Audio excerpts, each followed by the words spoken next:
Hello guys, welcome to our channel unwind divine. तो आज हम बात करेंगे माइंड की पावर के बारे में। आज जो आप बड़ी से बड़ी बिल्डिंग्स देखते हैं, तेज से तेज कार्स देखते हैं, मन मोह लेने वाली आर्ट्स देखते हैं, इन सब की शुरुआत माइंड में आए हुए बस एक थॉट, एक विचार के साथ हुई है। आपका माइंड 10 क्वाड्रिलियन यानी 10 करोड़ ऑपरेशंस हर एक सेकंड में परफॉर्म करता है। इसे सबकॉन्शियस माइंड कहते हैं। और आपको ये तो पता ही होगा कि हमारे दो टाइप के माइंड होते हैं, एक है सबकॉन्शियस माइंड, दूसरा है कॉन्शियस माइंड। सबकॉन्शियस माइंड वो है जिसमें आप इंटरफेयर नहीं कर सकते, जिसमें आप कोई डिसीजंस नहीं ले सकते, उसकी सारी एक्टिविटीज़ ऑटोमेटेड होती हैं। पर कॉन्शियस माइंड को आप कंट्रोल कर सकते हैं।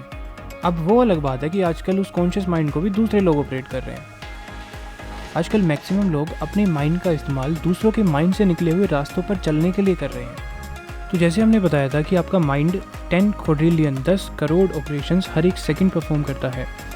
लाइक आपकी वेन्स में राइट अमाउंट ऑफ प्रेशर के साथ ब्लड को फ्लो कराना ताकि आप जिंदा रह सकें, आपके दिल को धड़काना, आपके बॉडी टेम्परेचर को मेंटेन करना और भी बहुत सी चीज़ों को मेंटेन करना जिनकी प्रेजेंस भी हम फील नहीं कर सकते।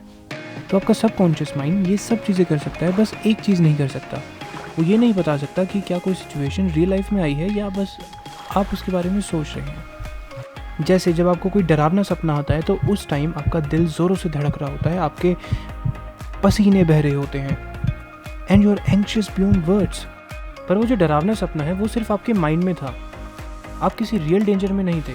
पर आपका माइंड ऐसे ही रिएक्ट करेगा जैसे कि वो सच में हो रहा है, कि आप सच में किसी डेंजर में हैं। और इसी चीज़ को प्रूव करने के लिए एक स्टडी की गई, जहाँ एक डॉक्टर ने एक प्रोफेशनल स्कीयर को एक डिवाइस लगाया जो मसल फाइबर्स को मेजर करता है, और उस डॉक्टर ने उसे स्कीइंग के बारे में सोचने के लिए बोला बिना कोई मसल हिलाए। तो बस स्कीइंग के बारे में सोचने से ही उस स्कीयर की वो मसल फाइबर एक्टिव हो गई जो तब होती जब वो एक्चुअल में स्कीइंग कर रहा होता। तो ये है आपके माइंड में आपके थॉट्स की पावर। और जो दो इफ़ेक्ट्स आपके माइंड में आने वाले थॉट्स की पावर को और अच्छे से एक्सप्लेन कर पाएंगे वो है placebo effect and nocebo effect. तो आइए जानते हैं क्या है ये प्लेसिबो एंड नोसिबो इफेक्ट। तो चलिए पहले प्लेसिबो इफेक्ट को समझते हैं एक एक्सपेरिमेंट से। तो इस एक्सपेरिमेंट में दो ग्रुप्स हैं, group A and group B, जिसमें से दोनों ही ग्रुप्स के लोगों को सेम इलनेस, सेम बीमारी है।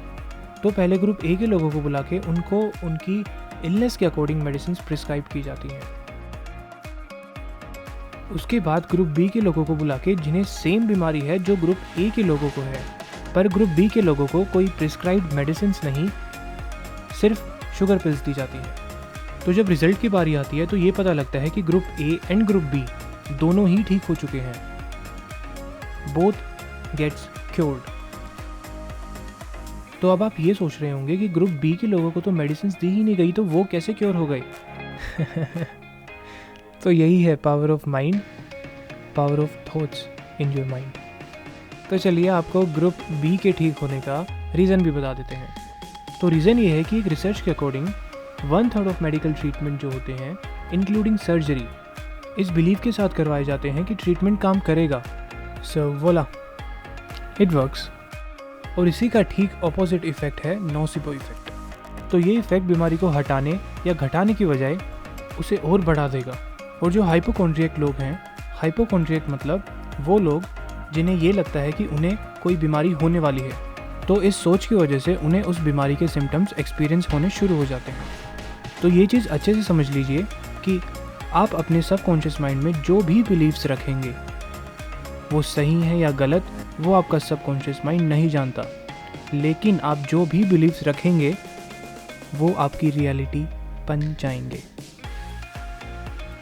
ऐसे ही हिप्नोसिस भी वर्क करता है। तो जब हिप्नोसिस्ट अपने सब्जेक्ट के माइंड में कोई आइडिया प्लांट करता है तो उनके सब्जेक्ट को वो ही एक्सपीरियंस होता है जो उन्होंने अपने माइंड में होल्ड किया होता है। Like if you hold the believe कि आपके हाथ पर स्पाइडर है, तो आपकी आंखें स्पाइडर को सच में आपके हाथ पे देखेंगी। तो सब चीज़ों में से सबसे ज़रूरी चीज़ जो है वो ये है कि आप अपने माइंड में कैसे थॉट्स, कैसे विचार रखते हैं। एक दिन में हमारे माइंड में 60,000 थॉट्स आते हैं, पर इनकी रियलिटी ये है कि ये रिपीटेड थॉट्स होते हैं जो मोस्टली हर दिन सेम ही रहते हैं। और इन थॉट्स में से मैक्सिमम थॉट्स नेगेटिव होते हैं। लाइक उस बारे में सोचते रहना जो पास्ट में ऑलरेडी हो चुका है, या चिंता करना उस बारे में जो आगे आने वाला है, मोस्टली लोग सोचते हैं कि किसी सिचुएशन से आई हुई टेंशन या स्ट्रेस की वजह से हम डिप्रेस हुए हैं, पर इस यूनिवर्स में कोई ऐसी सिचुएशन नहीं है जिसकी वजह से कोई एंजाइटी फील कर सके, नन एट ऑल। लेकिन फिर भी लोग जब किसी क्रिटिकल सिचुएशन में आते हैं तो टेंस्ड या डिप्रेस्ड होना नॉर्मल बात है, पर वो जो टेंशन और एंजाइटी है वो किसी सिचुएशन में से नहीं आई है, वो आपका रिएक्शन है, आपका साइकोलॉजिकल रिएक्शन है उस सिचुएशन के अगेंस्ट में। लाइक जब दो लोग गए स्काई डाइविंग के लिए, उसमें से एक जब प्लेन से कूदा तो ही गेट्स हिट बाय एंडोर्फिन, एक गुड फीलिंग हार्मोन, पर जब दूसरा कूदा तो ही gets hit by cortisol, stress hormone. Situation same है, सिचुएशन दोनों में सेम है, दोनों प्लेन से कूद रहे हैं, पर एक को अच्छी फीलिंग हो रही है, दूसरे को बुरी। तो सिचुएशन डिसाइड नहीं करती कि आप अच्छा फील करेंगे या बुरा, डिसाइड करता है आपका रिएक्शन उस सिचुएशन के अगेंस्ट क्या है। तो अब गाड़ी से कूदो या प्लेन से, बस अपना रिएक्शन सही रखो तो खुशी ही होगी। और कूदने के बाद बेड मिलना तो पक्का है, अब वो घर का होगा या हॉस्पिटल का, वो आप डिसाइड कर लो। So now back to topic. तो हमेशा अवेयर रहिए कि आप क्या सोच रहे हैं, आप अपने माइंड को क्या थॉट्स फीड कर रहे हैं, because our thoughts create us, so think wisely. So now here's me signing off and will meet you in next video. Till then stay strong and stay safe. See ya. And hey, don't forget to like, subscribe and share.